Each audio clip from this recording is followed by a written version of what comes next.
जय जय श्री महाकाल। स्वागत है हमारे यूट्यूब चैनल में। तो चैनल को सब्सक्राइब करिए, बगल में बेल आइकन है वह भी दबा लीजिए ताकि हमारी कोई भी वीडियो हो आप उसे देख सकते हैं, रीड कर सकते हैं, समझ सकते हैं।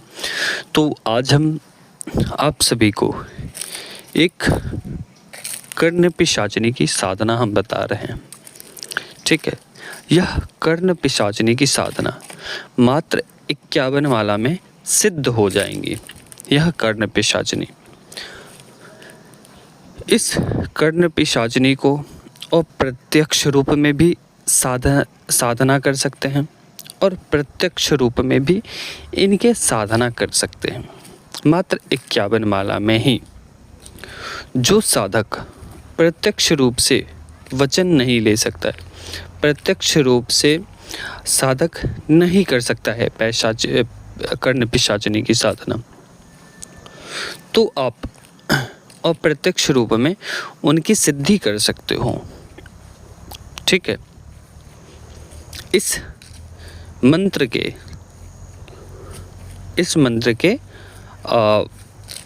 एक शुल्क रखा गया है।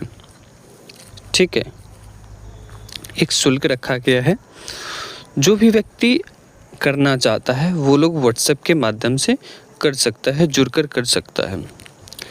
लेकिन इस बात का ध्यान रखना है कि जहाँ भी आप कर्ण पिशाचिनी की साधना करोगे वह साधना स्थल आपका घर का होना चाहिए, या एकांत भी हो तो चारों तरफ से घिरा होना चाहिए, ताकि आपको वह मंत्र, वह साधना करते कोई आपको देखे नहीं। अगर आप घर में करते हो, किसी रूम में करते हो, तो उस कक्ष के, उस रूम के सभी सामग्री आपको बाहर रख देना है। कोई भी एक भी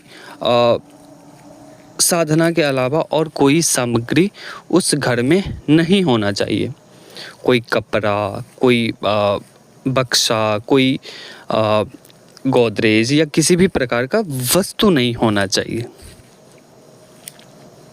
ठीक है, स्वच्छ और साफ होना चाहिए वह कक्ष जहाँ पर आप यह क्रिया करेंगे, साधना करेंगे। ठीक है, यह साधना आपको 3 दिनों में यह कर्ण पिशाचिनी के मंत्र को 51 माला करने हैं, 3 दिनों में। ठीक है, मंत्र आपको करीब 20 से 25 शब्दों का होगा या 31 शब्दों का होगा। ठीक है, बहुत बड़ा मंत्र नहीं है। 25 से 30-31 की संख्या में मंत्र के शब्द हो सकते हैं। ठीक है, अपने समक्ष आपको करना क्या है कि एक लाल वस्त्र बिछाना है। साधना के सामग्री, इस साधना की सामग्री हम आपको देंगे, क्योंकि यह साधना हमारे द्वारा करवाई जा रही है। इस बात का ध्यान रखना है कि यह कोई भी साधक साधिका कर सकता है। यह कोई भी साधक साधिका कर सकता है। इस कर्ण पिशाचिनी को कोई भी नुकसान नहीं है, कोई भी नुकसान नहीं है इस साधना में, क्योंकि ये जो शक्ति है ये मंत्रों के माध्यम से उसे आप अपने अनुकूल कर सकते हैं। इस पिशाचिनी को, कर्ण पिशाचिनी को आप कर्ण पिशाचिनी के माध्यम से, इस कर्ण पिशाचिनी के माध्यम से जो भी कार्य होते हैं पिशाचिनी के, वह कार्य इस कर्ण पिशाचिनी से करवा सकते हैं।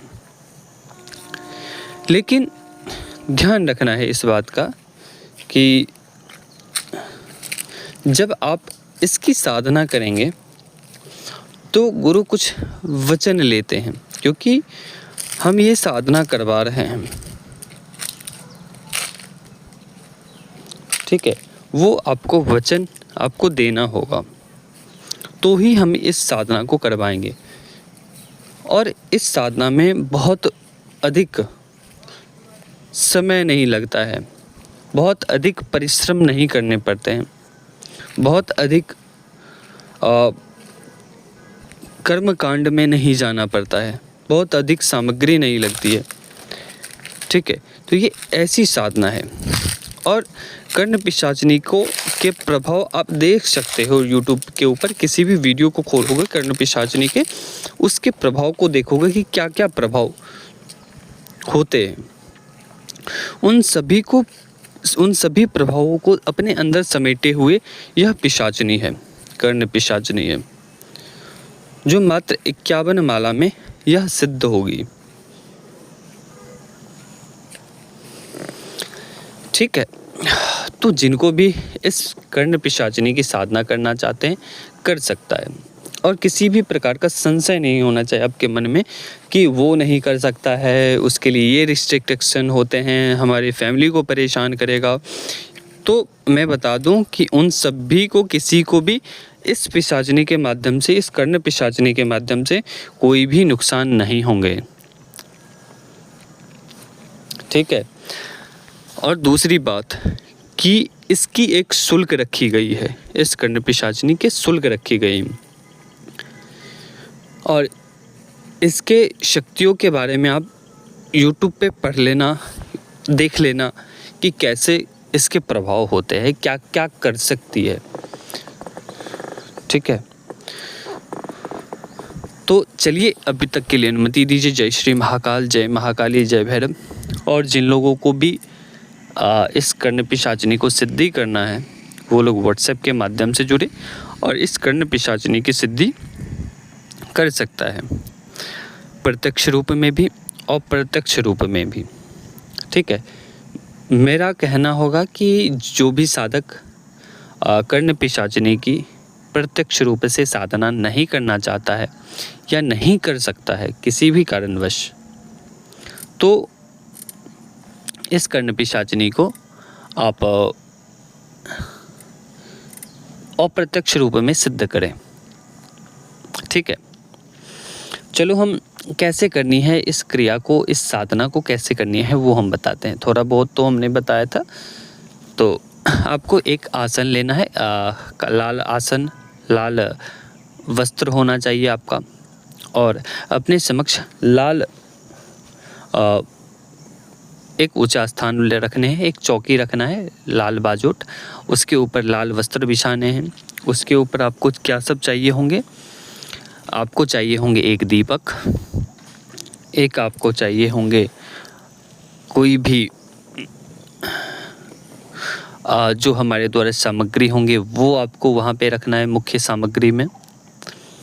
उसके पश्चात आपको वहाँ पर कोई भी भोग ले लेनी है। भोग में आपको तामसिक रूप में भी ले सकते हैं या आप सात्विक रूप में भी साधना को कर सकते हैं। ध्यान रखें कि अगर सात्विक रूप में आपको देना चाहते हैं भोग पहले, तो आपको सात्विक पे ही रखने हैं उनको साधना के बाद भी।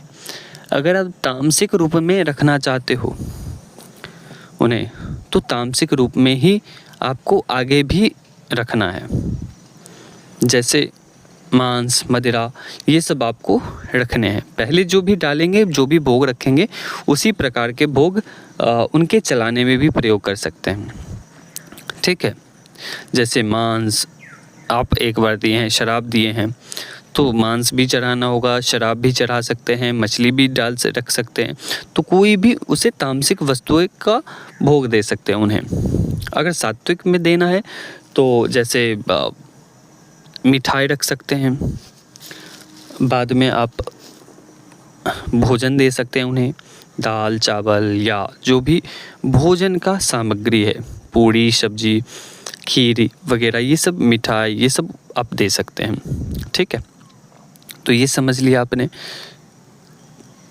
तो अपने समक्ष कोई भी सात्विक मिठाई रख सकते हैं, या तामसिक में चलाना चाहते हैं तो अपने समक्ष कलेजी रखना है और शराब की शीशी रखनी है।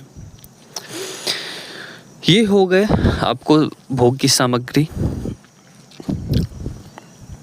आपको वहाँ पर कुछ 51 माला आपको मंत्र पढ़ने हैं, ठीक है। उस मंत्र का पहले दिन आपको 15 माला करनी है, फिर बची हुई माला करनी है, और जिस दिन अंत तीसरा दिन रहे उस दिन आपको 10 या 11 माला रख लेनी है दूसरे दिन, ठीक है। और तीसरे दिन मात्र 11 माला बचे आपके पास, कि 11 माला आप कर सकते हैं, ठीक है। पहले दिन 20 माला, फिर दूसरे दिन 19 माला, फिर तीसरे दिन 11 माला करने हैं, और मात्र 11 माला में वो आपके समक्ष प्रत्यक्ष होगी, और प्रत्यक्ष होकर आपको वचन देगी, आशीर्वाद देगी।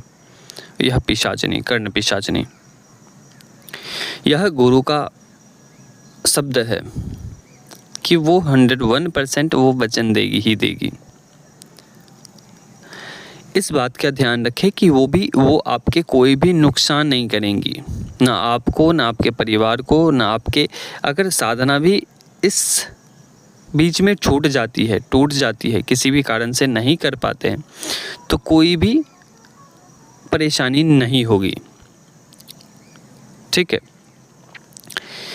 क्योंकि जब कोई भी साधक साधिका कोई भी साधना करता है तो उस दोष को काटा जाता है।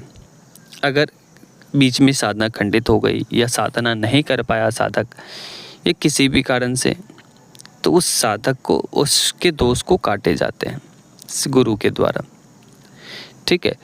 तो क्योंकि इसमें तो पहले ही आपसे शुल्क लिए जाते हैं, तो इसलिए किसी भी प्रकार का दोष नहीं लगेंगे इसमें, क्योंकि उस दोष को हमारे द्वारा काट दिए जाएंगे, ठीक है। माँ भगवती के माध्यम से हटा दिए जाएंगे। तो जब तीसरे दिन वो शक्ति आए तो वो आपको वचन देंगी। वचन देने के पश्चात आपको कोई भी आप उनसे कार्य करवा सकते हैं। बस शर्तें ध्यान रखें, कोई भी साधना, कोई भी शक्ति सिद्धि करने के बाद किसी गलत कार्यों के लिए प्रयोग नहीं करना चाहिए, ठीक है। अगर शक्ति आपको आकाश तक पहुंचा सकती है, एक शिखर तक पहुंचा सकती है, तो वह पाताल में भी पहुंचाने की क्षमता रखता है वह शक्ति, ठीक है।